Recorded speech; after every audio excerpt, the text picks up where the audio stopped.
நாடு முழுவதும் ஆயுத பூஜை திங்கட்கிழமை கொண்டாடப்பட்டது. புதுவை மாநிலத்தில் தமிழக பகுதிகளான ஓசூர், திருவண்ணாமலை, சேலம் உட்பட பகுதிகளில் இருந்து இறக்குமதி செய்யப்பட்ட பூக்கள் விற்பனை செய்யப்படுகிறது. ஆயுத பூஜை விஜயதசமியை கொண்டாடப்பட உள்ள நிலையில் புதுவை மார்க்கெட்டிற்கு பூக்கள் வருவது அதிகரித்துள்ளது. மாநிலம் முழுவதும் சுமார் 50 டன் பூக்கள் இறக்குமதி செய்யப்பட்டுள்ளது.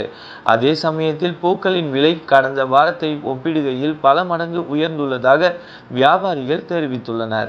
கடந்த வாரம் கிலோ 100 ரூபாய்க்கு விற்பனை செய்யப்பட்ட பூக்கள் தற்போது 300 ரூபாய்க்கும், ரோஜாப்பூ 80 ரூபாயிலிருந்து 300 ரூபாய்க்கும், மல்லிப்பூ 300 ரூபாயிலிருந்து 1000 ரூபாய்க்கும் என 5 மடங்கு விலை உயர்ந்துள்ளது.